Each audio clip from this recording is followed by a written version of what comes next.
Bonjour, je range mon bureau numéro 87. On est le 26 avril 2022. La précédente date du 15 mars, je viens de le vérifier. La précédente encore du 5 mars. Et la précédente, la 84e, date de la fin février. Ça veut donc dire que la 84, la 85, la 86, c'était quand même suivi de près. Et que là, il y a eu un très long temps mort, en quelque sorte, une sorte de jachère. Et je veux juste rappeler, et je ne pense pas que j'aurai le temps d'en parler aujourd'hui, d'autant que le souvenir s'en éloigne, à défaut de s'en effacer, mais dans la 84e vidéo, il y avait eu un problème avec la mémoire du téléphone, et ça avait été interrompu. J'avais parlé pendant facilement 8 ou 9 minutes de ce très très beau roman irlandais, inédit en français je crois, Wonderland, en fait, parce que le titre est allemand. Ça fait allusion à un parc d'attraction à Hambourg, Wonderland, qui existe vraiment. Et c'est un roman que j'ai acheté presque par hasard il y a 2 mois et demi en Irlande. Et c'était une très belle découverte. Et donc, lors de la 84e vidéo, le 84e épisode de Je range mon bureau, la technique, comme souvent, m'a joué des tours et sans que je puisse m'en apercevoir, car quand je filme avec le téléphone portable, je suis obligé d'inverser parce que la fonction miroir fait qu'en mode selfie, tout est inversé, donc on voit là, tous les titres à l'envers, etc. C'est assez pénible. Je ne peux pas voir quand l'enregistrement s'arrête. C'est pour expliquer cela, ou plus exactement, c'est à cause de cela que j'ai décidé aujourd'hui de filmer avec l'ordinateur portable, donc avec un son qui sera nettement moins bon, avec une vidéo qui sera un petit peu moins lourde, je veux l'espérer, en termes de poids. Et puis ça me permettra surtout de me rendre compte s'il y a un problème technique et si l'ordinateur, l'enregistreur en quelque sorte me coupe le sifflet. Bon, on verra bien ce que ça donne. Je ne parlerai peut-être pas de Wonderland, mais il y a des quantités de livres dont j'ai besoin de parler. Là, il y a une première pile. Là, il y a une deuxième pile. Et puis, il y a d'autres livres aussi qui traînent par-ci, par-là. On va voir ce qu'on peut faire. Alors, je vais commencer comme souvent. Alors, j'ai déjà commencé. Et quand je dis je vais commencer, j'ai déjà commencé, puisque 2 minutes déjà sont passées. Et vu que j'ai déjà dit 2 mots de Wonderland de Catriona Lally. Peu importe. Je vais commencer en parlant de livres que je n'ai pas lus pour des raisons très différentes, les trois en fait. Le premier, c'est le dernier Santiago Amigorena, Le Premier Exil, publié en août 2021 aux éditions POL. Et Santiago Amigorena, c'est un écrivain que j'ai suivi à ses tout débuts avec sa très belle trilogie, une enfance laconique, une jeunesse aphone et une adolescence taciturne. Et je me rappelle que j'avais acheté une adolescence taciturne, qui est le 3e tome à sa sortie. J'avais découvert à cette occasion-là Santiago Amigorena et rétrospectivement, j'avais lu les 2 précédents. Et j'ai continué de suivre assez régulièrement ce qu'il écrit. Avec parfois des déceptions, avec parfois des choses plus heureuses. Et là, il se trouve que mon épouse l'a lu, il fait plus de 300 pages. Elle a été assez déçue, elle m'a dit que c'était pas un livre très très réussi de Santiago Amigorena. Je l'ai quand même mis sur ma pile de livres à lire sur ma table de chevet. Et puis là, de guerre lasse, la semaine dernière, j'ai décidé que j'allais l'enlever parce que j'ai tellement de choses vraiment importantes à lire et que j'ai envie de lire qu'un livre qui m'a été un petit peu annoncé comme un raté, eh bien, je ne vais pas le lire. Voilà de quoi se composent nos piles aussi.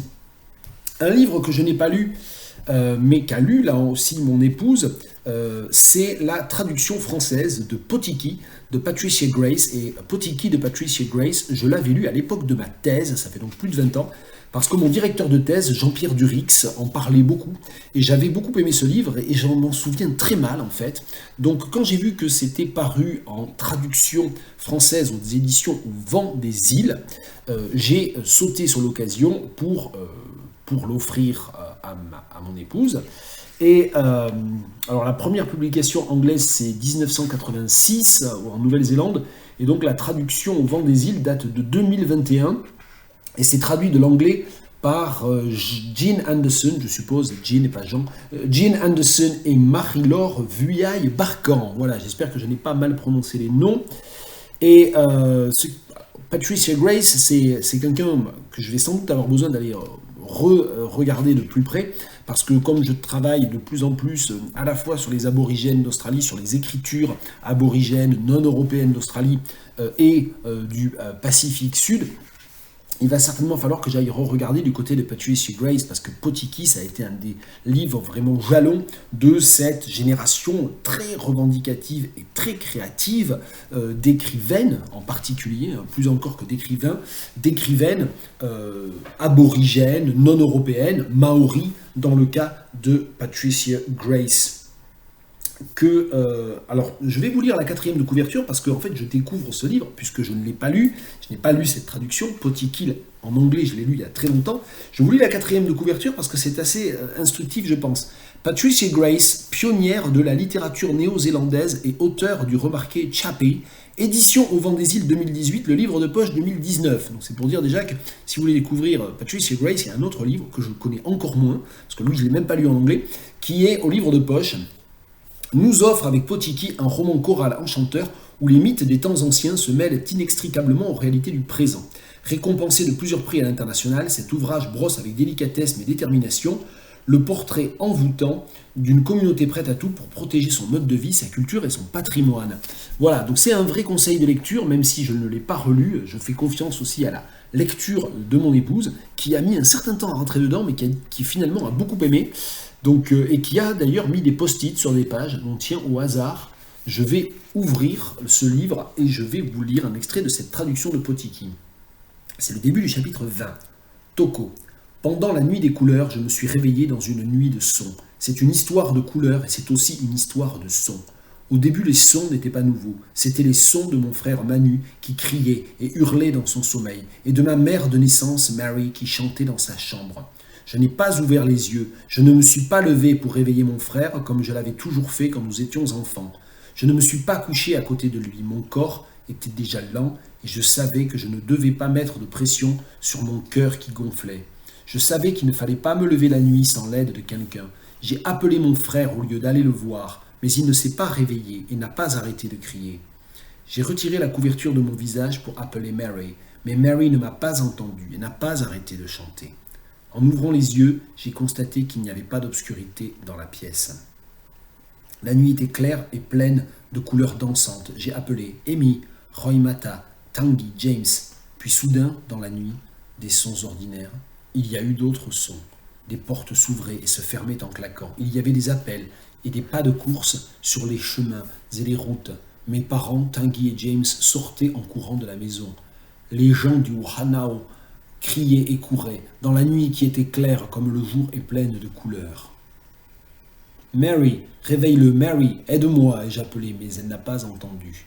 J'ai roulé jusqu'au bord de mon lit et j'ai posé mes pieds sur le sol, je me suis retourné, je me suis assis sur le lit de mon frère, je l'ai secoué et je lui ai dit « Réveille-toi, réveille-toi, te lève pas » a-t-il dit. « Réveille-toi, écoute les gens, je suis réveillé, je les entends mais c'est pas réel. » Réveille-toi, et je dis, c'est réel, écoute les gens et regarde la nuit orange.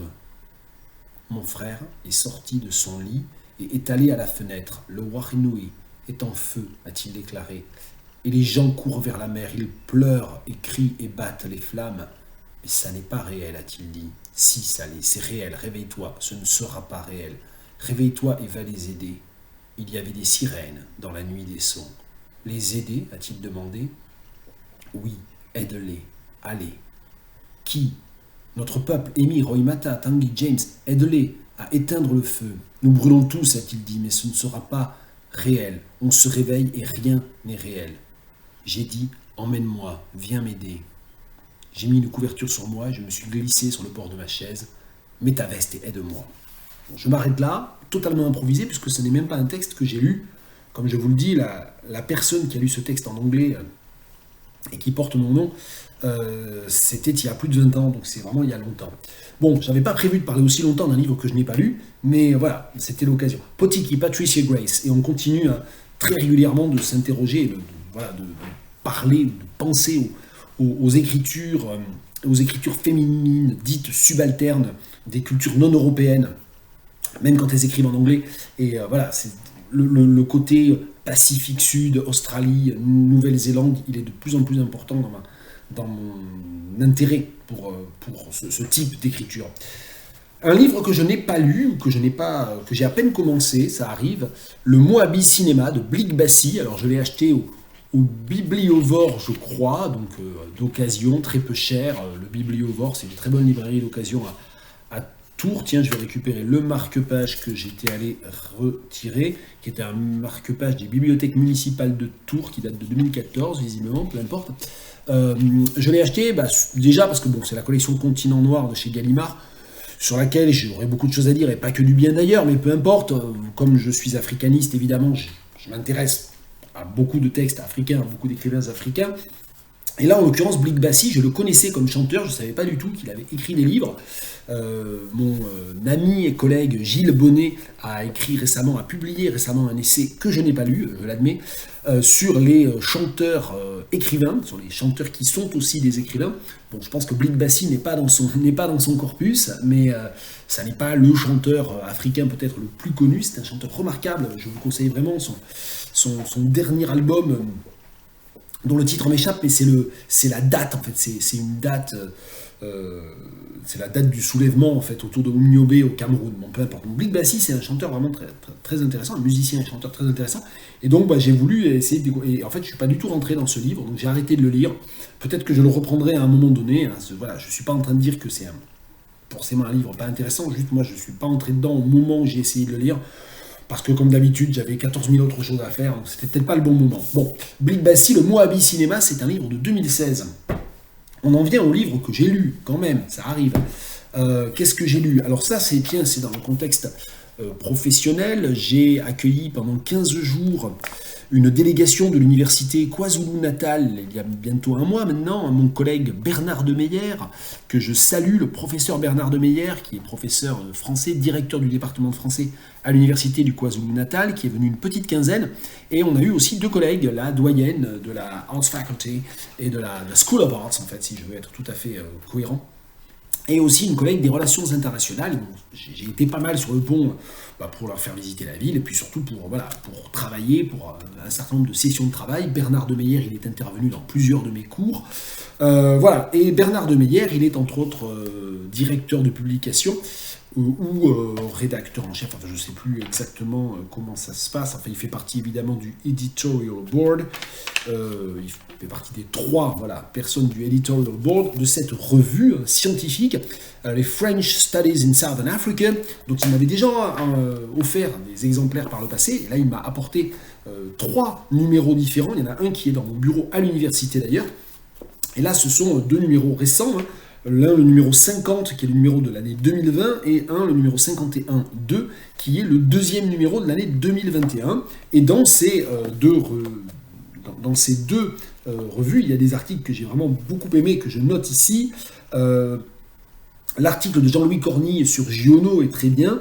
Il y a un article de Kathleen Gisels sur Louis-Philippe d'Alembert. Ça fait très longtemps que j'ai envie que je tourne autour de l'œuvre de Louis-Philippe d'Alembert. Et là, ça m'a donné encore plus envie d'y aller. Et puis, il y a aussi un article beaucoup plus didactique, en quelque sorte, sur la classe de langue augmentée via WhatsApp, que j'ai trouvé très, très intéressant aussi. Mais voilà, les autres articles sont bien aussi. Je vous montre rapidement le sommaire, qui est en 4e de couverture. Voilà, si vous voulez faire un arrêt sur image, vous pouvez. Et le numéro 51-2, il y a un article notamment, alors il y a un article de... où est-ce qu'il est? Attendez que je le retrouve. Voilà, il y a un article de Roger Fopa-Kouété que j'ai lu sur Empreinte de crabe de Patrice Nganang, qui n'est plus le dernier livre publié de Nganang, mais qui était le 3e volet de sa très belle et très grande trilogie historique en 2018. Et c'est à l'occasion de la publication d'Empreinte de crabe que j'avais le grand bonheur et le grand honneur d'accueillir Patrice Nganang à l'université de Tours, où il avait donné une conférence. Si j'oublie de mettre le lien, essayez de rechercher, vous trouverez ça, c'est sur ma chaîne. La vidéo de cette rencontre se trouve sur ma chaîne vidéo, sur Tanner 45. Donc j'ai lu cet article avec intérêt, parce qu'il n'y a pas énormément d'articles comme ça, fouillés, scientifiques, publiés sur ces textes plus récents de Nganang. Et puis il y a un article aussi d'Emmanuel Mbega Ndour sur Rose Déluge d'Edem Aoumé, entre marronnage et métaspora. Voilà, je vous montre ça, c'est là, voilà. Donc voilà, là encore, je vous montre le sommaire de ce numéro des French Studies in Southern Africa, une revue scientifique sud-africaine et d'Afrique australe, parce qu'attention, Southern Africa, ça veut bien dire Afrique australe. Et tant qu'on en est dans les événements liés à mon métier, parce que comme on le voit finalement, je range mon bureau. Pourquoi? Parce que des livres s'y entassent, des livres que j'ai lus, des livres que je lis pour mon plaisir, mais aussi des livres qui sont à l'intersection de mon travail. Je ne dis quasiment jamais qu'il y a des livres que je lis pour le travail, parce que normalement, dans mon métier, je n'ai quasiment jamais besoin de lire, ça arrive quand même, mais je n'ai que rarement la nécessité de lire des choses que je n'ai pas envie de lire. C'est-à-dire c'est jamais un pensum en fait de lire ce que je dois lire, même quand je suis appelé dans un jury de thèse, de maîtrise, dans des jurys d'oral de deuxième ou de troisième année. En général, les livres que me trouve obligé, pour le coup pour des raisons professionnelles, de lire, ça n'est jamais un pensum. Et récemment, j'ai eu aussi le bonheur, et là encore, ça se trouve dans ma chaîne, la vidéo, la captation complètement amateur et pas de très bonne qualité avec mon petit téléphone portable, parce qu'on n'avait pas le service audiovisuel à disposition cet après-midi-là. La captation se trouve dans ma chaîne vidéo le 1er avril, donc il y a 3 semaines à peine. On a eu le grand bonheur d'avoir une petite rencontre avec Steven Roma, mon collègue, qui est aussi un poète, un très grand poète reconnu.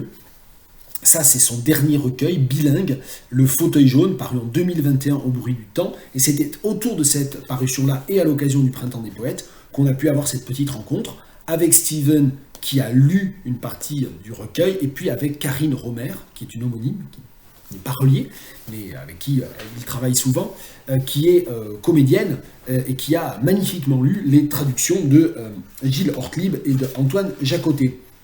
Voilà, donc je ne vais pas en dire beaucoup plus, juste pour signaler que ça fait partie des livres que je vais aller ranger dans ma bibliothèque au rayon poésie.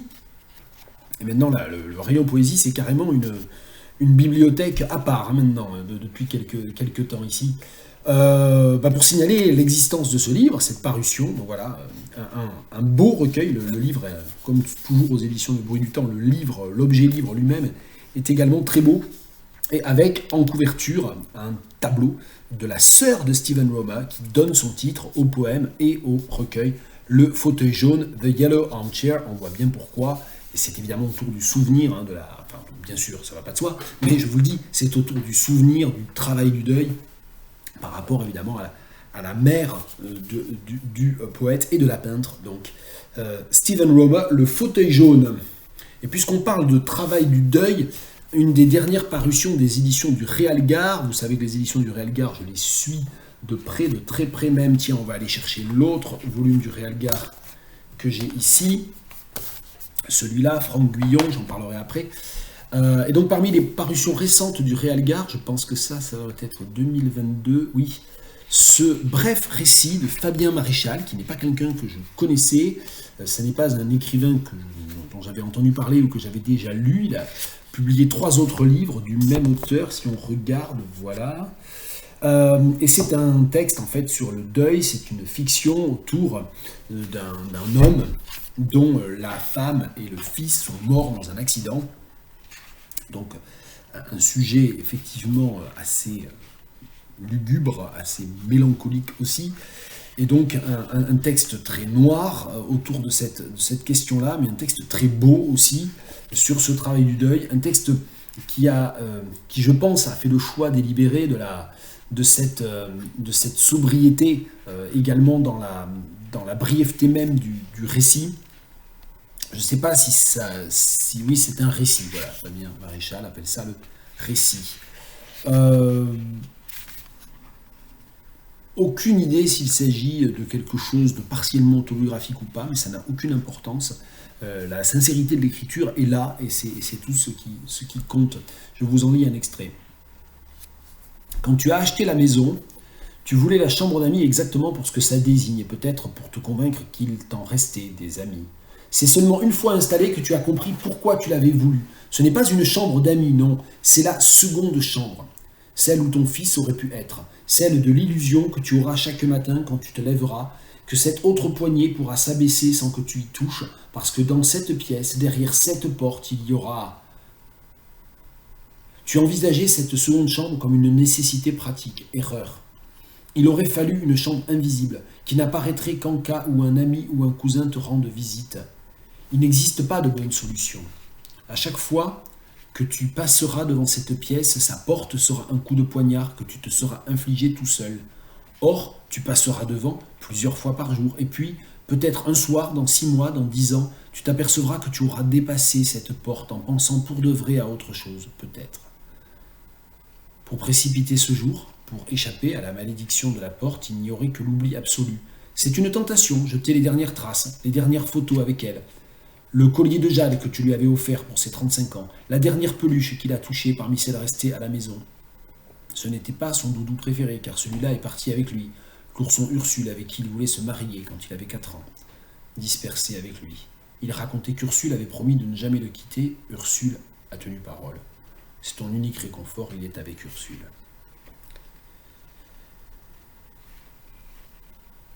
Fabien Maréchal. Plus personne pour aujourd'hui aux éditions du Réal Gare. Puisque je suis allé pêcher par association, on va dire, par contiguïté éditoriale, on va dire, l'autre livre du Réal Gare que j'ai lu récemment, là encore, publié en 2022, et La poussière au vent a des allures de jouet. Et là, c'est dans la collection L'Or Piment, dont je vous ai souvent parlé. Voilà, on voit ça ici. Je ne l'ai pas signalé, mais la couverture du livre de Fabien Maréchal, c'est une toile de Fabienne Quinsac. Voilà, je mets toujours un point d'honneur à bien citer les traducteurs et traductrices, mais il faut aussi citer les illustrateurs et illustratrices, et le Réal Gare travaille beaucoup avec les plasticiens et les plasticiennes, il faut faire attention à ça. Ici donc, et la poussière au vent a des allures de jouet, et je cherche de qui est la couverture, ça c'est pas mal, et je trouve pas. Mince. Justement, j'étais en train de dire qu'il fallait que je... Alors, Franck Guyon, je peux dire ça en attendant, Franck Guyon, qui donc fait paraître ce recueil dans la collection L'Or Piment, apparemment c'est un des éditeurs des éditions Marguerite Wachnine. Il a publié 3 livres aux éditions Marguerite Wachnine, et il a aussi publié 3 autres livres chez d'autres éditeurs, et je ne trouve pas Ah si, ça y est, couverture, c'est juste moi qui ne savais pas chercher, c'était sur le rabat de 2e, couverture Séverine Gallardo, protorbis, parure de tête, broderie sur laine feutrée. Voilà, parce que comme ça avait l'air quand même d'être, alors on ne le voit peut-être pas, mais sur la photo est vraiment de bonne qualité, on voit que c'est pas de la peinture, on voit que c'est du textile. Bon, peu importe. Je vais vous lire un extrait de ce poème, un extrait qui n'est pas choisi au hasard quand même. Ça m'arrive de presque faire au hasard. Celui-là, j'avais mis le marque-page à cet endroit-là, quand j'ai refermé ce livre et que je l'ai mis sur la pile, pour le jour où je ferai la vidéo. Le jour, c'est aujourd'hui. Et quelquefois, à certains détours de cette lutte encore verte, les forces pourraient un peu comme venir à manquer, ce serait à nouveau, sans nul doute, ce silence. Ou cette sorte de silence dont on ne pourrait jamais savoir s'il est vraiment silence, et ni jamais non plus s'il est plus que silence, ou moins que silence, autrement que silence, ou même s'il est un peu silence par quelques bouts silence, mais jamais entièrement. Alors, restent peut-être un peu ces seuls moments vaillants où s'exécute le serrurier du crépuscule et le saucier de l'aube, et puis entre ces 2 grandes tâches restent peut-être un peu ces façons d'avoir l'air d'être des faiseurs de pain, de tuiles, de vins et de torchis, de poutres, de briques, faiseurs de feux, de roues, de puits, de tours, de coques, de lames, de fil, faiseurs d'idées, de pactes et de récits pétris dans la vase ou la brume, faiseurs de clans et de progéniture. Peut-être un peu. Reste peut-être un peu ces façons d'avoir l'air d'être des faiseurs de songes, où tous les épis portent de longs prénoms femelles aux oreilles alanguies, au fond desquels, une nuit sur 2, bascule à la partition des limaçons. Peut-être un peu ces façons d'avoir l'air d'être des faiseurs de petits dieux, cultivant leur jardin, de petits dieux avec leurs outillages de petits dieux, bêches de petits dieux, binettes de petits dieux, râteaux de petits dieux, arrosoirs de petits dieux. Peut-être un peu. Franck Guyon, et la poussière au vent a des allures de jouet. Page 46. Histoire d'alterner un peu entre le français et l'anglais quand même, il n'y aura pas d'autres langues aujourd'hui, je ne crois pas. Je voulais juste, puisqu'il est sur la pile de livres à ranger, vous montrer Doti d'Abdul Razak Gourna, que j'ai dû avoir pour Noël, mais que j'avais lu avant en version e-book. Et c'est peut-être pour ça que j'en ai pas parlé, j'arrive même pas à me souvenir, je n'ai pas vérifié si dans les, je range mon bureau d'octobre, novembre, etc., j'avais parlé de Doughty ou pas. Parce que je l'ai lu sur Kindle, et du coup, voilà, j'ai pas. Donc là, c'est un livre qui est absolument vierge, j'ai rien corné, j'ai rien griffonné, on a l'impression que je ne l'ai pas lu, et effectivement, je ne l'ai pas lu. Histoire de faire entendre la langue de Gournat, quand même, je vous fais une lecture.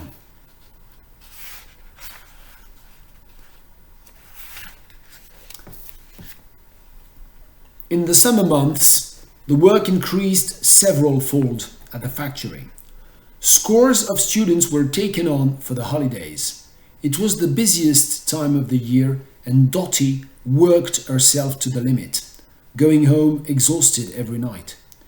She worked so hard because she found the long evenings unbearably lonely. Hudson disappeared again, but she didn't think she really cared, just as long as he did not get into terrible trouble. She took armfuls of books out of the library every weekend and read furiously. Romances and detective thrillers she devoured with growing ease, but she struggled unavailingly with more difficult things. She tried to read David Copperfield again, but could not manage it anymore. She could not keep her mind on it and could not be bothered with the labor of trying. Every night she lay alone, listening to the noises of the house. Above her, she could hear the mad Polish woman talking to herself. Her cats roamed the dark house, their eyes glittering with malice. The woman on the same landing as Dottie sometimes shifted furniture late at night. She never spoke and rarely went out of her room once she came in from work.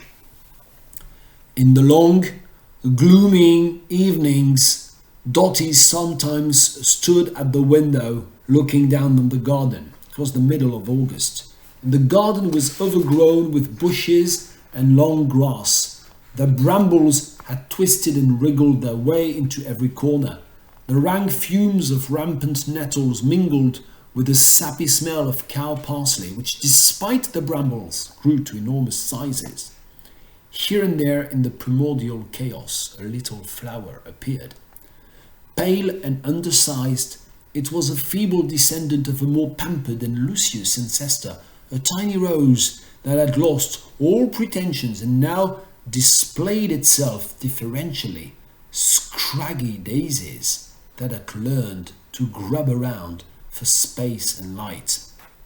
Je ne continue pas la lecture, mais c'est dommage parce que tout se tient en quelque sorte, et voilà, on est au début d'un chapitre, et tout se tient, et en fait, Gournat, c'est un très grand moderniste, en fait, c'est un très grand écrivain moderniste, peut-être un des derniers modernistes qui ne soit pas dans la redite ou dans la reprise de vieilles recettes, en quelque sorte, et notamment dans ce passage-là, et dans ce que je lisais à la fin, la description de la maison, la description du jardin, c'est en fait toute la situation des personnages, toute la situation de ce personnage qui est un personnage à la fois déclassé et transclasse, Doughty, qui se donne à lire. Alors Doughty de Gournat, ça fait partie des très nombreux livres de Gournat pas traduits en français. Alors comme il a eu le Nobel, alors moi je dois avouer que j'ai un peu lâché l'affaire et j'ai pas réussi à savoir un peu ce qui se passait. Ce qu'on a vu, c'était que De Noël avait acheté les droits pour republier en urgence les 3 livres de Gournat qui étaient disponibles en français mais qui étaient tous épuisés.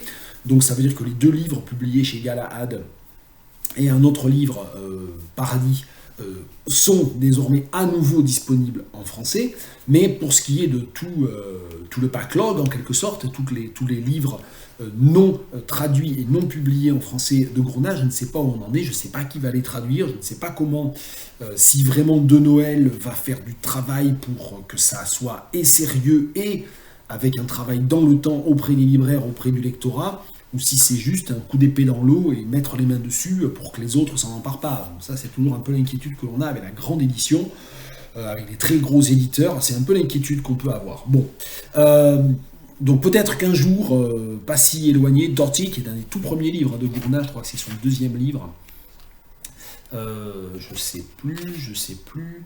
Euh, Peut-être, donc c'est le troisième. Ça va être le troisième. Memory of Departure et Pilgrim's Way viennent avant. Voilà, donc sur ma pile de livres à lire, il y a un certain nombre d'autres gournailles, notamment Pilgrim's Way, je vais y arriver, que je n'ai pas lu et qui est, je le sais, sur ma table de chevet. Bon, donc voilà, c'est Doughty, c'est le troisième livre de Gournat, celui qu'il a publié juste avant Paradise, qui a été son livre le plus reconnu à ce moment-là, qui l'a vraiment propulsé un peu vers l'avant et qui l'a fait connaître vraiment dans le monde anglophone. Donc peut-être un jour en français, on ne sait pas. Ça, c'était pour passer un petit peu sur l'anglais. Entre les deux, mon cœur balance. Bon, je vais vous parler rapidement de Triste Boomer d'Isabelle Flatten. Isabelle Flatten, c'est quelqu'un que je lis depuis plusieurs années, que j'ai découvert d'ailleurs grâce aux éditions du Réal Gare et à Daniel Damar. Hein, sans les éditions du Réal Gare, je n'aurais jamais connu Isabelle Flatten. Il y a plusieurs livres d'Isabelle Flatten que j'aime énormément. Hein. Si je reprends pour le tout dernier, le précédent, publié aussi au Nouvel Attila, c'était La folie de ma mère. Je vous en avais parlé lors de sa sortie il y a un peu plus d'1 an. J'avais beaucoup aimé Les deux mariages de Lenka, qui est un de ses premiers romans aussi. Hein, pardon, qu'est-ce que je dis, qui est son précédent roman paru au Réal Gare. Ainsi sont-ils, qui est un petit texte très court, enfin, qui est un livre assez court, reparu récemment en édition de poche au Réal Gare, dans une version de poche au Réal Gare. J'avais même pensé, mais c'était au tout début, enfin c'était juste avant la pandémie, et l'année suivante, ça a été très compliqué avec les étudiants d'échange. J'avais même prévu de faire traduire Ainsi sont-ils à l'ensemble de mes groupes de traduction d'étudiants d'échange, puis bon, ça ne s'est pas fait. Et puis il y a aussi Se taire ou pas, peut-être, voilà, j'aurais pu aussi faire travailler sur Se taire ou pas, donc bon, voilà. C'est vraiment une écrivaine que je suis depuis un petit moment maintenant. J'ai rattrapé, on va dire, un peu aussi mon retard, parce qu'elle écrit depuis nettement plus longtemps. Et voilà, il y a plusieurs textes d'elle que j'aime beaucoup. Celui-là, j'avoue, je l'ai lu en entier, hein, mais je l'ai trouvé un peu plus facile. Il y a toutes les... Enfin, il y a son écriture, qui est une écriture à la fois très faussement... comment dire très oralisé et puis faussement relâché, voilà, c'est le terme que je cherchais, et puis pas du tout relâché en fait, c'est très travaillé, très étudié, mais c'est très chouette, ça se lit très bien, enfin, il y a beaucoup d'humour, il y a beaucoup d'ironie, et ici c'est une sorte de satire sociale aussi, une satire sociale et de la génération des boomers, et du regard que portent sur les boomers, de manière extrêmement simpliste, ceux qui ne sont pas des boomers. Donc c'est assez habile et c'est vraiment pas mal. Donc c'est un livre qui est pas, c'est pas un livre raté du tout, hein, c'est pas ce que je cherche à dire. Moi je suis resté un petit peu sur ma faim parce que j'ai trouvé que c'était... Finalement j'ai trouvé peut-être tout simplement les histoires en fait des deux derniers romans, notamment les deux mariages de Lenka et La folie de ma mère, beaucoup plus marquantes, beaucoup plus... émouvante en fait. Hein. Là, je suis resté un peu à côté de ces personnages. Je ne suis pas rentré vraiment dans le récit lui-même. Bon. Ce qui est assez habile de la part d'Isabelle Flatten, c'est que toute une partie du livre est racontée par l'ordinateur du personnage principal. Donc le narrateur, c'est l'ordinateur en fait. Et puis c'est un ordinateur qui est lui-même un petit peu un ordinateur boomer. C'est un ordinateur qui est un peu dépassé technologiquement. Et donc ça, c'est assez bien vu. Je vais vous lire un extrait justement vers le milieu du livre, page 103. SOS, j'étouffe, bon sang, mais qu'est-ce que tu fabriques, John? Que se passe-t-il? Depuis notre arrivée à Vichy, je n'ai plus aucune nouvelle de toi. Ma batterie s'essouffle, ma carcasse rouille, et si tu ne m'allumes pas rapidement, je vais m'éteindre pour de bon. Du coin où je gis se dégagent des relents pestilentiels qui me filent la nausée. Sans doute m'as-tu balancé au fond d'un placard à côté d'une paire de godasses suantes. Je m'y morfonds sévère, et ma cervelle, par si artificielle qu'on le dit, ne peut s'empêcher de broyer du noir. Il en ressort une bouillasse pas très glorieuse, un amalgame d'amertume et d'inquiétude qui ne me ressemble pas. Dans mes moments les plus sombres, je t'en veux à mort de m'avoir oublié, et dans mes maigres instants de lucidité, je m'en veux parce que tu pourrais être mort. Oui, il m'arrive d'avoir l'hypothèse macabre et de me figurer que cette odeur insoutenable provient d'un cadavre, le tien. Je pense au geste d'un psychopathe qui, après t'avoir kidnappé en race campagne pour te soumettre à d'atroces et mortels sévices, a fourgué ton corps en même temps que tes affaires dans ce placard. J'en blêmis d'effroi. Parfois, et c'est encore plus horrible, je me dis que c'est toi le tueur. Je t'imagine métamorphosé en ce monstre qui, l'orgueil balafré par sa belle, en veut à la terre entière. Un type prêt à toutes les turpitudes pour assouvir sa vengeance, à tordre le cou au premier venu, en faire un coupable idéal. C'est tombé sur moi. Or, je n'y suis pour rien si Salomé te dédaigne, tu le sais, et me faire périr à petit feu ne changera pas la donne. Reprends-toi, John, je t'en conjure. Je voudrais tant croire que des logiciels malveillants sont la cause de mon isolement, mais tant que tu ne seras pas revenu, je n'y croirai pas tout à fait. Viens me récupérer, Iket Nunc. Prouve-moi que cela n'est qu'une dérive paranoïaque provoquée par une crise de claustrophobie, que je n'ai aucune raison de douter de toi. Et renouons le fil de notre idylle. L'un sans l'autre, nous ne sommes rien, et tu le sais. Isabelle Flatten, Triste Boomer, page 103-105. Et autre parution très récente, beaucoup de livres de 2022, un des derniers livres parus aux éditions Louise Bottu, avec une petite carte de l'éditeur qui me l'a envoyé. Merci à Jean-Michel Martinez Esnaola. En Pays d'Az. En Pays d'Az, qui a deux auteurs, d'après la couverture, Jean-Daniel Botta et Philippe Carpe. Ces deux auteurs sont signalés régulièrement par des pictogrammes désignant un crabe, pour Philippe Crabe, et une botte pour Jean-Daniel Botta. Voilà. Alors, ce livre est absolument impossible à résumer, à expliquer. Je vais lire la quatrième de couverture, mais avant de lire la quatrième de couverture et un extrait pour vous donner une idée, après avoir lu ce livre, j'ai échangé des messages avec l'éditeur en lui disant que je le soupçonnais fortement d'être l'auteur.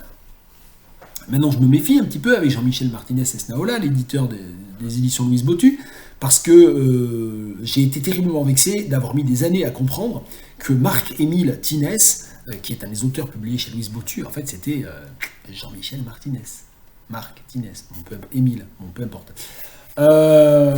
Et donc, comme évidemment, quand on n'est pas très réveillé intellectuellement et que ça dure des mois et des mois, après on est un petit peu d'abord vexé et puis ensuite un petit peu vigilant, peut-être que je vois des livres publiés sous pseudonyme par l'éditeur lui-même partout. Peut-être que j'ai tort. Et j'étais vraiment convaincu de ça.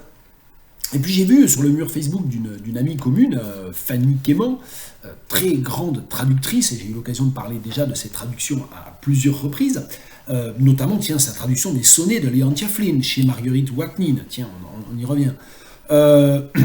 J'ai vu qu'elle taguait Jean-Daniel Botta, donc un des deux auteurs, et que Jean-Daniel Botta lui répondait. Alors, ça n'invalide pas totalement mon hypothèse, parce que il pourrait y avoir un faux Jean-Daniel Botta sur... si l'auteur est Jean-Michel Martinez Esnaola, il aurait pu créer des alias, il pourrait avoir autant d'alias qu'il veut sur Facebook, et jouer... Je sais pas, j'ai fini par renoncer à y comprendre quelque chose. Ce qui est sûr, c'est que c'est un texte complètement foutraque et complètement délirant, ça c'est sûr. C'est un texte qui s'inspire d'un certain nombre d'expériences hétéronymiques. On peut penser à Volodine, on peut penser à Pessoa, on peut penser aussi de manière plus, on va dire, déconstruite à des textes qui sont plus proches en fait de Christian Prigent, enfin de tout ce courant-là. Quelque chose de très expérimental. Moi je trouve ça très jouissif parce que c'est très c'est des textes impossibles à lire en quelque sorte, et moi j'aime les textes un peu impossibles, qui suggèrent, qui proposent un parcours impossible. Mais je vous lis la quatrième de couverture et vous verrez que ça n'est pas sans rappeler aussi le merveilleux Clonk et ses dysfonctionnements de Pierre Barrault, publié à ces mêmes éditions Louise Bottu. En chapeau tandem, Botta et Crabe rôdent aux avant-postes d'Aaz. Lieu liminaire voué au nouveau départ, Aaz n'est pas dépeuplé. Miguen, Briluc, Mine, Supérette, Hermès au sentier axélé ou la jument Photomaton y forment des hordes d'incurables. Des aventures adviennent au pays de la stase. Lecteur sublunaire, sous cette quatrième, tu découvriras un territoire co-expansif, un tac au tac de terminaisons nerveuses et un Marcel à quatre aisselles. Un caillou puis un caillou, Plus loin, un autre caillou, 3 saisons géologiques avec lesquelles les moires, Crabbe et Botta, improvisent un destin tel 2 érudits de la tombola. En pays d'Az, effet de passage de relais, comme on remet une meute en main propre. Et pour vous montrer que je n'invente rien, que j'ai vraiment lu ce qui est écrit au dos, je vous le montre. 4e de couverture, le dos c'est pas ça, je sais. Le dos c'est ça. Le dos du livre c'est ça. La tranche c'est ça. Quand on dit qu'on lit un truc sur la tranche du livre, c'est une erreur. J'ai déjà dû radoter cette explication, peu importe. Qu'est-ce que je vais vous lire? J'aurais pu vous lire la page 41-42 par exemple. Mais je ne vais pas le faire. Parce qu'est-ce qu'on doit lire en faisant ah, je ne sais pas. Je vais vous lire de manière moins originale l'histoire du piment de Migène par Crabbe. Dans son bureau en rez-de-jardin, M. Mine, plénipotentiaire et plénitortionnaire de Migène, regardait la neige tomber derrière la vitre sale tout en se balançant mollement sur son fauteuil orthopédique. Il songeait qu'il serait amusant de faire pousser des piments dans son bagne. Concurrencer le piment de Cayenne. Le piment de Migène, ce serait quelque chose. Maraîchage ultra-local, production des pires improductifs du royaume. Il toucherait peut-être la prime d'éco-soutenabilité et la prime de management durable des incurables. Biruc le ferait chevalier de la Légion Bruc-Bruc. Automatiquement, son indice de rémunération monterait d'un cran ou deux. Sur les ailes de son beau rêve, Mine volait loin au-dessus de l'entresol. Comment l'idée lui était venue, pas besoin d'être grand clair pour le deviner. Une fois préparées, nos extrémités sanguinolentes, enflammées par les échardes, formaient au bout des mains de belles grappes d'arpions écarlates très comparables aux fruits du Capiscum frutescens. Mine se piquait, c'est le cas de le dire, de pratiquer l'analogie du matin au soir. De nos doigts rubescents, il avait parabolé à pieds joints sur les piments. La main-d'œuvre agricole ne manquerait pas. S'il le souhaitait, Mine disposerait de milliers de doigts vifs comme des flammes pour mener à bien son dessein maraîcher. Hélas, comme on le sait, le climat à Migène est tout sauf tropical. Certes, l'eau y abonde, les gouttes, les flocons, les grêlons ont toujours des formes de sauterelles. Mais le ciel bas et lourd pèse comme un couvercle, le soleil brille ailleurs, à Cayenne notamment, il a d'autres nuages à fouetter, on reste toute l'année sous la crasse et le plomb. Au plus fort de l'été, le mercure a le vertige, il plafonne en tremblant à 8 degrés Celsius. Sans soleil ni chaleur, point de piment. Sans piment, point de saveur. Sans saveur, point de joie, et sans joie, tout est absurde, il vaut mieux en finir. Ainsi méditait tristement Mine, troquant l'analogie pour la consécution, ce qui ne lui avait jamais réussi.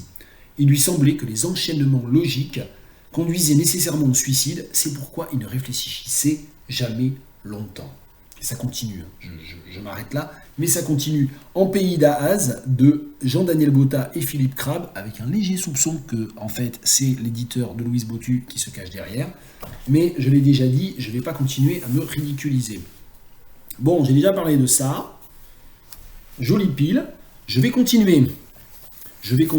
Allez, avec un recueil de nouvelles de Russell Banks, acheté là aussi au Bibliovore. Tiens, il faut que je remette la petite carte dans le Louise Bottu. Searching for Survivors de Russell Banks. Et Russell Banks, je n'en avais jamais lu, ben, c'était l'occasion. Et j'ai été un petit peu déçu parce que je m'attendais à quelque chose d'un petit peu plus, je sais pas comment dire, je sais pas pourquoi je m'étais imaginé que c'était un peu comme Ricky Ducornet ou Donald Barthelme. Je mettais un peu Russell Banks dans cette veine-là, et en fait pas du tout.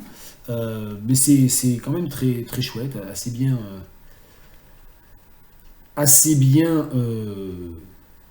c'est très bien écrit. Et puisque je parle jamais de sport, je vais vous lire le début d'une nouvelle qui s'appelle The Defenseman et qui parle de hockey. For my father, the idea of loneliness was early separated from the idea of solitude, a condition imposed on him by geography, or it may be something he picked up from his father. Regardless, it's the distinction that served him well. Facing the threat of constant loneliness, it enabled him to be literally fearless, and later on, when the pressure of geography had been removed, it explained to him his continuing solitude. He played hockey, of course, like all Canadian boys, even solitaries. A tough defenseman with great maneuverability but not too much speed.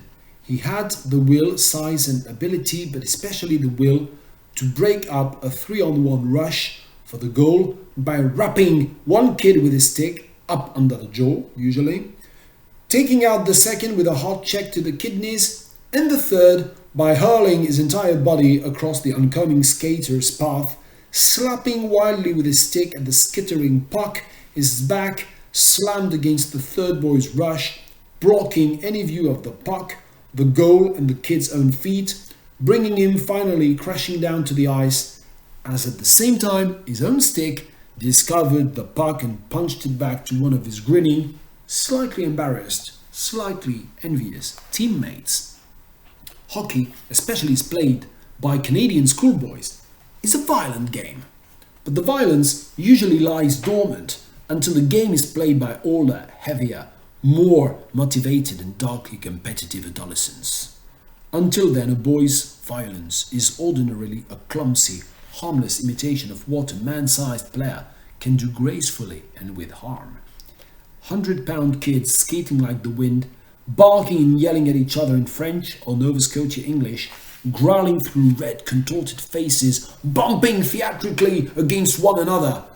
They only rarely, and then almost always by accident, enact violence upon one another. For them, the game, insofar as it is violent, is pure theatre with themselves, their opponents, their own friends, and their opponents' friends as audience. Whether or not for my father it was merely an extreme version of this theatre, I couldn't say. But I do know that for others his violence was real enough. I've been told by those who knew him then, and that consequently he earned a reputation as a hatchet man on the ponds and public rinks of Halifax before he was 12, which is very unusual. Also, until one is old enough to play in the tough, even brutal junior league, such a reputation is useless, is possibly even a liability. Et ça continue, c'est le début de la nouvelle The Defenseman. Et donc ça parle de hockey sur glace et de brutalité. Surprenamment, étonnamment. Un recueil de nouvelles de Russell Banks, Searching for Survivors. J'ai pas donné la date, 1975. Tiens, j'ai quoi? J'ai une fourmi sur mon... Qu'est-ce qu'elle fait? Bon, c'est pas... Il y a une fourmi sur mon écran, et puis il y a mon téléphone qui vibre. Je vérifie que c'est pas une urgence, parce que je bosse aussi quand même. En partie, à la maison, certes, mais je bosse. Non, pas d'urgence. On continue. Mais j'ai encore des livres. J'ai surtout des livres en anglais, tiens. Mais j'ai aussi, tiens, ça je vais le montrer. Ça c'est une rareté, c'est très beau. Je suis très content d'avoir récupéré ça. On parlait des éditions Galahad tout à l'heure à propos de Gournat, puisque Emmanuel Colas, des éditions Galahad, désormais édition Emmanuel Colas, tiens, on va y venir, édition Emmanuel Colas, elle a fait partie des seules personnes en France finalement à croire un peu à Gournat et à découvrir entre guillemets Gournat longtemps avant le prix Nobel qui est advenu l'année dernière. Et quand j'ai rencontré Emmanuel Colas il n'y a pas très longtemps, elle m'a parlé de ce fascicule, qui est quand même, vous voyez, dans un format important, si vous comparez à un livre qui n'est pas un livre de poche, vous voyez, c'est un petit peu plus que du A4 même. Et donc elle m'a signalé qu'elle avait publié ce texte, qui est une sorte de pamphlet, un peu à l'anglaise, de hors format, les mémoires des esclavages et de leurs abolitions, par Édouard Glissant et l'Institut du Tout-Monde. Ça date de 2012 et ça a été fait évidemment à l'occasion. Alors il y avait une première édition en 2010 et ça a été fait à l'occasion à la fois de la commémoration à Paris de l'abolition de l'esclavage dans les colonies françaises en 2007 au Quai Branly et puis aussi en 2010 lors de la commémoration aussi de l'abolition de l'esclavage à la Maison des Métallos. Donc c'est autour de la date du 10 mai, donc il y a le texte, on va dire contextuel de Glissant et de l'Institut du Tout-Monde, et puis il y a ensuite un texte qui est un texte de type théâtral, avec des extraits du Code Noir d'ailleurs, et puis des interventions d'un certain nombre de personnalités historiques qui ici sont mises en voix, prennent la parole, hein, Victor Schœlcher, Montesquieu, il y a des extraits de l'encyclopédie de Diderot et d'Alembert, il y a Robespierre, il y a qui avait, j'avais vu ça aussi tout à l'heure, Louis de Grandpré, hein, ça commence par un texte de Louis de Grandpré, officier de la marine française, et c'est donc un collage de textes au sein d'un projet un petit peu théâtral comme ça. Et ça se termine à la fois par un extrait, alors ça se termine par Phyllis Wheatley, Aimé Césaire, et puis surtout ça se termine par un poème de Claude McKay, If We Must Die, donné en anglais et en traduction française, et je ne sais pas s'il y a la référence de la traduction française. Oui, traduction française de Greg Germain. Voilà, donc il y a tous les textes dans le cahier, et à la fin, il y a toutes les références des textes qui sont donnés. Donc c'est vraiment un objet étrange, et j'étais très heureux parce que Emmanuel Colas avait évoqué ce livre en disant que voilà, c'était introuvable, que c'était une rareté, etc. Et je lui ai dit, bah moi j'en veux bien un. Elle a été très gentille, elle m'a envoyé un exemplaire de ce fascicule que je vais garder précieusement. Il n'est pas tombé en de mauvaises mains, enfin je l'espère.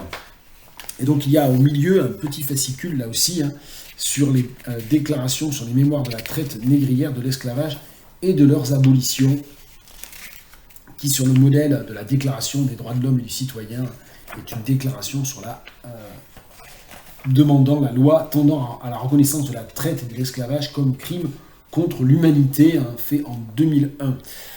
Voilà, pour dire aussi, parmi les choses, je ne sais pas comment ni où je vais le ranger, je pense que c'est un livre qui va aller comme ça un peu par-dessus d'autres, mais c'est ceux que l'on voit le plus dans une bibliothèque, donc c'est pas mal.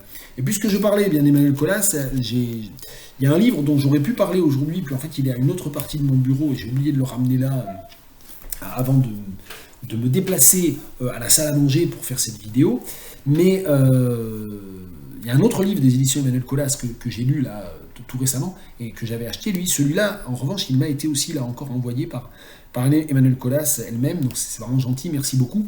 Et c'est La fille de l'ethnographe de Timur Mouhidine, et donc c'est une parution récente, donc je suppose 2022 là aussi, voilà, 2022. Et c'est un livre qui croise en fait les voix d'une adolescente, d'une jeune femme étudiante et musulmane émancipée, hein, je cite la 4e de couverture, qui de nos jours, en 2020, vit à Istanbul avec sa mère juste après la mort de son père. Donc c'est là encore un texte qui naît d'un deuil, hein, dans lequel un protagoniste essaie de come to grips with, essaie de faire avec, je ne sais pas comment dire, de prendre sens, de prendre conscience et de donner un sens à un certain nombre de choses qu'elle découvre, en l'occurrence sur son père, et notamment elle va découvrir un certain nombre de textes écrits par son père quand il était jeune homme, et son père en fait c'est un anthropologue ou ethnographe, c'est intéressant, c'est qu'il est présenté soit comme anthropologue, soit comme ethnographe, qui, en s'installant en France à la fin des années 60, a décidé de rester en France, et de rester en France pour faire des vacances françaises un sujet d'étude, hein, l'objet d'étude ethnologique en quelque sorte, ou ethnographique. Et donc, donc le roman, en fait, c'est présenté oui, comme un roman. Le roman, le sous-titre, c'est roman. Le roman croise effectivement ces deux fils, c'est-à-dire celui de la jeune fille qui a grandi et vécu en Turquie, et de ce personnage d'un père fasciné par ce qu'on pourrait appeler l'Occident, fasciné en tout cas à coup sûr par la France, mais fasciné dans une sorte de complexité, de semi-rejet en même temps. Je suis en train de remettre le col de ma chemise. C'est une chemise vraiment pourrie, elle n'arrête pas de rebiquer. Et donc ça fait 54 minutes que je fais une vidéo avec une chemise avec un col qui rebique. Bon, ouais, ça rebique moins, c'est mieux. Ça rebique derrière, mais on ne le voit pas. Mais bon, avec aussi les joues mal rasées, bon, puis avec ma tronche plus généralement, bon, peu importe. Et donc c'est un texte que j'ai beaucoup aimé, que j'ai trouvé très intéressant, en fait, très insolite. Et je ne sais pas très bien quel extrait vous en lire.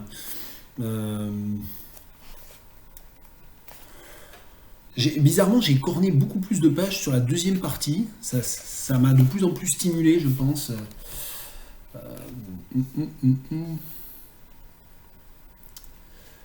Tiens, sur le musée du village. Tiens. Heureusement qu'il y a le musée. Il se trouve à l'une des extrémités de la ville, une ancienne grande demeure échappant au style régional, dont une partie est désormais consacrée aux collections de folklore local, de la vie paysanne, et qui propose la visite de quelques pièces reconstituées. On y a rassemblé des traces de la vie d'antan, et il me semble qu'à l'aide de petits commentaires dignes d'un instituteur de village, la municipalité s'est dédouanée d'une longue réflexion sur ce qui avait amené toute une civilisation jusqu'à ce point d'oubli de soi, de ses traditions. De fait, les musées de ce genre sont l'aveu scientifique d'un renoncement, d'autant plus douloureux qu'il est entièrement concocté par les forces industrielles et la grande bourgeoisie du pays en général, très attachée à conserver ce qui est ancien. Une question, en tout cas, m'occupe depuis ce matin. Et là, c'est des passages qui sont narrés par le père, l'ethnographe du titre, pas par la fille. Une question, en tout cas, m'occupe depuis ce matin. Pourquoi l'ethnographie, à la différence de nombreuses sciences modernes, s'est-elle greffée sur le peuple, les parlers populaires, les rites et usages de la classe la plus basse d'un pays ou d'une civilisation? Elle s'ancre dans ce qu'un monde propose de plus simple, de plus proche en tout cas des prémices de la civilisation. Et moi, mon penchant naturel m'a d'abord entraîné vers les classes urbaines bourgeoises ou aristocratiques, qui m'apparaissent plus complexes, plus raffinées et certainement plus intéressantes à étudier. Mais sont-elles aussi universelles? Il suffit de penser aux écrivains paysans. Chez les Turcs, c'était les ethnographes qui, au cours des années 1950, avaient fait du bon travail, mais péchaient un peu par manque de connaissances en géographie et en géologie. Je vais essayer de vous lire un autre extrait différent. Je repense à mon père, c'est la fille qui parle, voilà, vous avez suivi. Je repense à mon père occupé à traduire. Pour moi, c'était une activité familière, naturelle, pas une corvée. Je ne savais pas qu'il avait commencé à se tuer à cette tâche quelques années après son retour, lorsqu'il avait réalisé que l'université ne le prendrait pas et que d'une certaine façon, lui n'en avait plus envie. C'était un vieux projet qui avait perdu toute attirance, son lustre et sa noblesse, pour devenir une de ces obsessions auxquelles on ne peut pas renoncer en pleine conscience. Il s'y attelait, comme d'autres écrivent, avec régularité et beaucoup d'ennui, chaque matin. Les livres traduits s'alignaient sur une petite étagère que ma mère ne touchait jamais. Lorsqu'adolescente, j'eus le droit de les prendre en main, mon père adopta un air sévère et me conseilla plutôt de les lire en français. Il avait tout d'abord traduit un livre d'Albert Camus, pas le plus célèbre, des essais en fait, qu'un éditeur lui avait commandé. Puis s'était mis à répéter qu'il fallait connaître les classiques de la pensée française. Plusieurs fois, avec maman ou avec ses amis, je l'ai entendu répéter que l'essentiel était de faire connaître les auteurs de droite, ces conservateurs dont la France regorgeait et qui, au vu de ses observations prolongées, constituaient le ferment de la culture. On avait exagéré avec tous ces livres de Sartre et Camus. Il était temps de faire paraître en turc Henri de Monterland, Jacques Chardon ou Robert Brasillac. Selon lui, un pays ne se dessinait jamais mieux que chez les conservateurs. Eux, au moins, n'oubliaient jamais la belle langue et parvenaient à formuler ce qu'il appelait, et cela nous surprenait toujours, l'inconscient du pays. Il disait plutôt l'inconscient de la nation, avec un air provocateur. Il aimait aussi traduire des auteurs peu connus, des fantaisistes, dont le style réservait toujours de belles surprises, comme cet écrivain au nom, pour moi, fabuleux, Léon Paul Fargue. J'ai toujours voulu lire quelque chose de lui, mais les quelques fois où j'ai essayé, je me suis heurté à une langue plus difficile qu'un fil barbelé. Il disait aussi, souvent, que les mémoires d'une jeune fille rangée étaient l'un des meilleurs ouvrages d'ethnographie sur la France. Il ne manquait pas une occasion de citer ce passage où l'ensemble d'une famille sourit au bébé Simone. Non pas que les Turcs n'en soient pas capables, mais qu'un auteur, dans son texte, le plus intime, son autobiographie mentionne cette scène, c'est-à-dire se voit agir, comme disait Octaï sur le ton du savant, et comprenne que ses proches l'accueillent en tant que groupe humain, lui paraissait l'une des notations les plus explicites et les plus remarquables d'une façon d'être, le résumé, en somme, d'un modèle de civilisation. Vous l'avez sans doute entendu avec ces deux extraits, une des limites du roman, si c'est une limite, pour moi ça n'en est pas une du tout, moi je trouve que c'est très bien, j'aime lire des textes très différents aussi, les uns des autres, de ce point de vue-là, une des limites éventuelles du roman, et je préfère que vous en soyez prévenus, c'est qu'en fait il ne se passe pas grand-chose dans ce livre, et que c'est presque des sortes de confrontations, de discours, de confrontations, de visions intellectuelles, de modèles ethnologiques aussi. Donc c'est pas mal, je pense que Timur Mouhidine, c'est un... non, il est écrivain et traducteur, il enseigne la littérature turque contemporaine à l'INALCO. Je pensais qu'il était ethnologue lui-même. Bon, autant pour moi. Ça donne un peu l'impression voilà, d'être un livre écrit par quelqu'un qui est lui-même ethnologue ou anthropologue. Bon, en tout cas, c'est un livre très anthropologique, à coup sûr. La fille de l'ethnographe Timur Mouhidine. Ça fait 1 heure que je parle, plus ça va, plus je fatigue, mais c'est pas grave. Qu'est-ce que je peux... Parce que j'aimerais quand même aller de l'avant. Qu'est-ce que j'ai lu encore et que je dois ranger? Elle ne me quitte jamais trop. Nnedi Okorafor, que je ne présente plus. S'il y a besoin de la présenter, c'est que vous n'avez pas suivi, peu importe. J'ai fini par enfin lire le tome 1 de la série des Akata Witch,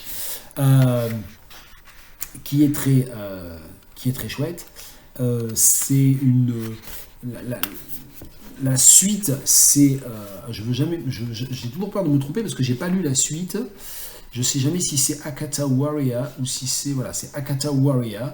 La suite, voilà. Et ensuite, il y a Akata Girl.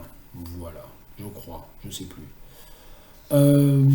Donc Akata Witch, que j'ai donc fini par lire, ça faisait un moment que je tournais autour, c'est une sorte, en schématisant beaucoup, une sorte de Harry Potter nigérian, Igbo/Yoruba, mais c'est presque une insulte de dire ça, parce que c'est beaucoup mieux en un sens que Harry Potter, et ça interroge en tout cas les mêmes questions du partage entre le monde magique, un monde imaginaire, un autre monde, un monde parallèle à l'intérieur du monde réel que nous tous lecteurs connaissons, mais donc ça appartient totalement aux littératures de l'imaginaire, comme je crois qu'on dit, mais ça les interroge du point de vue d'une culture qui est une culture dans laquelle cette question de la présence de non-vivants ou de vivants différents fait partie en fait des contenus religieux, animistes, cosmologiques, etc. Et donc c'est ce que Okorafor elle-même appelle l'African Futurism, en un seul mot, pour le distinguer de l'afrofuturisme, c'est-à-dire dire qu'en fait, African Futurism, c'est le fait qu'il y ait un contenu culturel et philosophique qui est proprement africain, qui n'est pas afro dans un sens beaucoup plus galvaudé, beaucoup plus délavé, beaucoup plus dérivatif.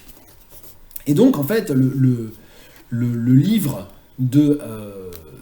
enfin la série certainement, j'ai lu que le premier, mais Akata Witch et la suite, il travaille justement tout le matériau des croyances dans l'au-delà, des croyances en la présence d'êtres différents au milieu des êtres humains, qui sont très fortement ancrées dans la plupart des cultures, quelle que soit d'ailleurs l'ethnie, des cultures nigérianes. Particulièrement du côté des Igbo, parce que c'est le matériau que Okorafor travaille le plus en quelque sorte ici dans Akata Witch. Donc ça peut se lire totalement comme une sorte de Harry Potter, comme une sorte d'histoire de fantasy en quelque sorte, qui relève aussi de ce que Okorafor appelle l'African Jujuism aussi, c'est-à-dire le jujuisme, c'est-à-dire dans lequel le réalisme magique est un réalisme spécifiquement lié au juju, donc c'est-à-dire à des pratiques de sorcellerie spécifiques propres à l'Afrique de l'Ouest. Bon, peu importe. Donc ça peut vraiment se lire comme ça, puis ça peut aussi se lire à un tout autre niveau, et je pense que c'est plutôt cette lecture-là, moi, qui m'intéresse. Ça peut se lire véritablement comme un texte très profond sur la traduction presque de contenus de nigérianité extrêmement forts en des modèles de culture populaire. Et donc finalement un roman populaire, un roman pour adolescents, pour adolescentes, qui se nourrit d'une réflexion extrêmement profonde sur ce que sont les cultures non européennes au Nigeria. Et c'est de cette espèce de confrontation formelle aussi, que Akata Witch tire aussi pour moi son impact et sa force. Voilà, j'en lis pas d'extrait, mais bon, vous trouverez ça, je pense, un peu partout. Ah tiens, oui, il y avait ce livre-là aussi dont je voulais parler, Freshwater d'Akwaeke Emezi, que j'ai lu parce que je pense que je vais le mettre au programme de mon séminaire de littérature anglophone de master première année l'année prochaine. Je vais certainement mettre au programme The Deep de Rivers Solomon, dont j'ai déjà eu l'occasion de parler, et je cherchais un texte pas trop long quand même, mais très contemporain aussi, pour réfléchir à ces questions, là encore, ça va rejoindre un peu ce dont je parlais à l'instant à propos d'Okorafor, ces questions de de réalisme magique, de magic realism, qui permettent en fait de décrire les sociétés contemporaines, mais à partir d'un a priori qui est celui de l'existence de phénomènes surnaturels et même de catégories de vivants non humains à l'intérieur de la société humaine. Et c'est le cas de Freshwater de Akwaeke Emezi, pardon. Alors Akwaeke Emezi, qui est, je crois, non-binaire, donc il doit falloir dire Riel, je pense,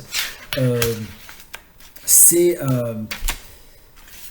et nigériane, et ce premier roman écrit par Akwaeke Emezi part en fait du mythe des Ogbanje. C'est-à-dire, on connaît ça plus avec la variante, et c'est une variante, c'est pas exactement pareil, Yoruba, qui sont les Abiku. Si vous connaissez la trilogie de Ben Okri, et ne serait-ce que le premier tome de la trilogie de Ben Okri, The Famished Road, La route de la faim, le personnage principal, Azaro, narrateur, est un Abiku, c'est-à-dire, mais c'est un Abiku qui a décidé de rester, donc c'est un Abiku qui s'est humanisé.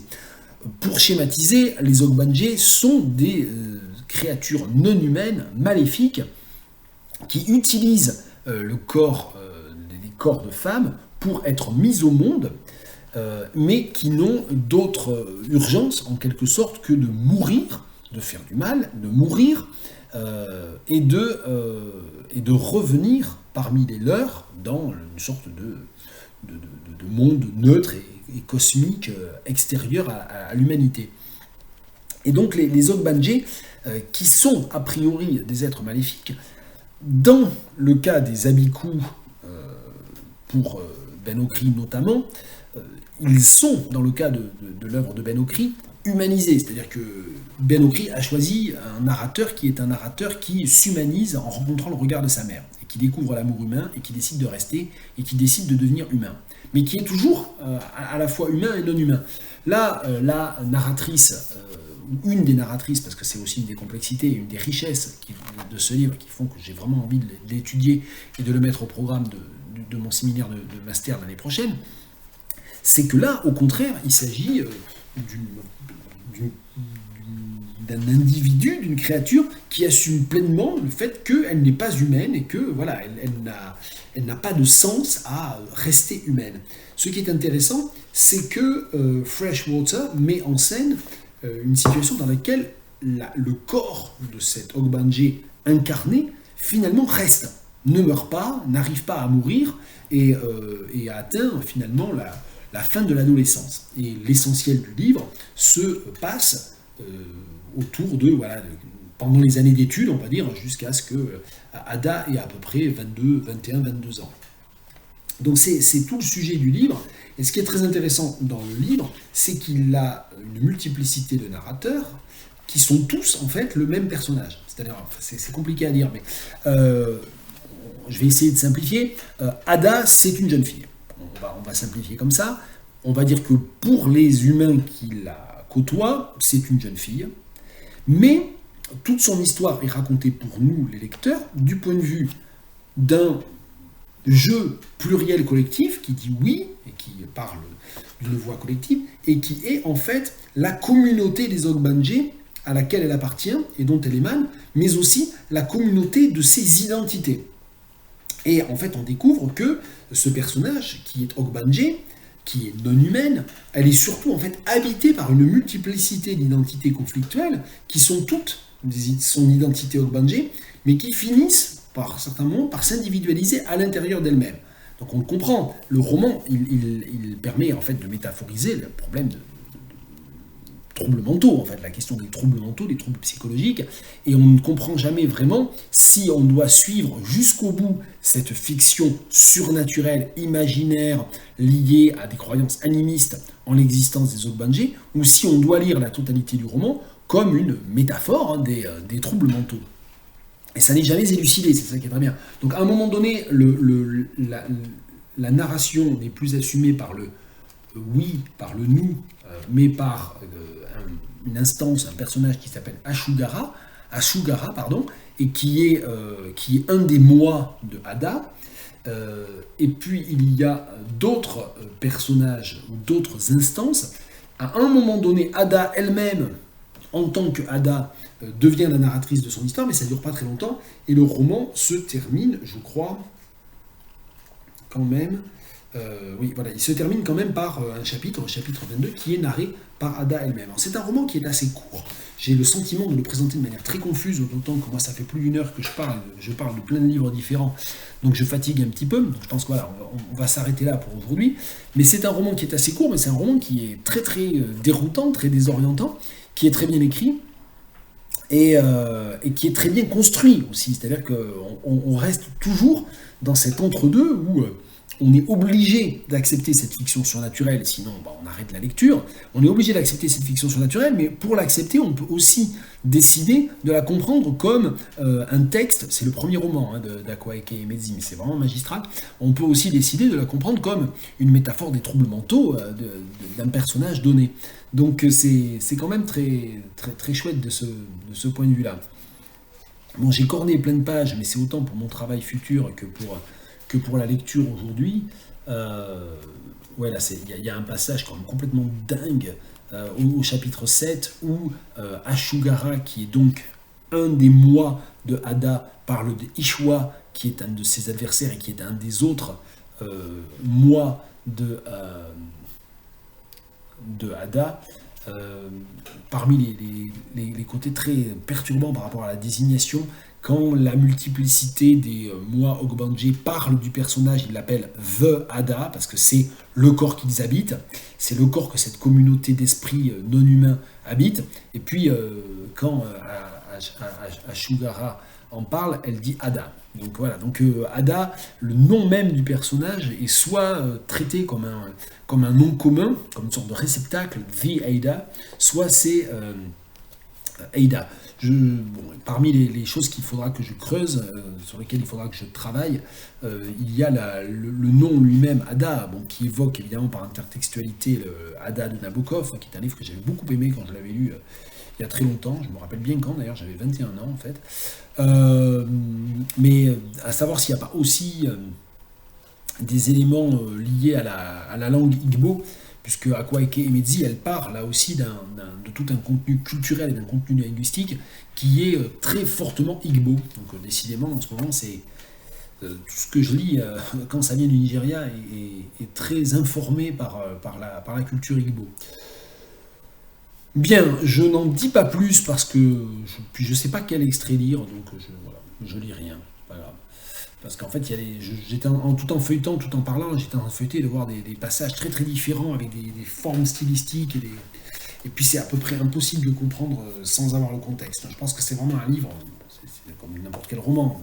D'habitude, j'ai réussi toujours à trouver un extrait, mais là, très honnêtement, c'est difficile d'isoler ça quand on n'a pas lu la suite ou quand on ne sait pas exactement quelle est l'instance qui parle à ce moment-là. Bon, vous avez compris, c'est quand même un conseil de lecture. Freshwater d'Akwaeke Emezi. Et je m'en tiens là pour l'instant. Je garde sous le coude, il y a d'autres livres que je n'ai pas amenés, dont je ne vous ai toujours pas parlé, mais je garde sous le coude Wunderland de Ketuana Lali. Ce livre récent, une grosse somme poétique de Pierre Vinclair, l'éducation géographique, dont j'aurai l'occasion de vous reparler bientôt. Et puis Sorrowland de Rivers Solomon, que j'ai lu il y a quelques mois, dont je ne vous ai toujours pas parlé. Mais j'ai vu ce matin sur les réseaux sociaux qu'apparemment la traduction française aux éditions aux Forges de Vulcain allait très prochainement sortir. Donc on va dire que je vais garder ça pour la parution éventuelle aux Forges de Vulcain. Parce que je ne manquerai pas d'aller regarder aussi la traduction de Sorrowland qui paraît sous ce même titre, Sorrowland, en français. Voilà. Mais vous pouvez d'ores et déjà guetter cette publication. Et si vous ne connaissez pas du tout Rivers Solomon, je vous ai déjà parlé de ces deux précédents livres, An Unkindness of Ghosts et The Deep, en français L'incivilité des fantômes et les abysses. Les deux sont aux éditions aux Forges de Vulcain. Voilà, j'ai parlé 1h15 et c'est largement trop. J'espère que vous n'avez pas tout regardé d'un trait, que vous avez fractionné, que vous avez zappé. Et je vous souhaite une bonne fin de mois d'avril.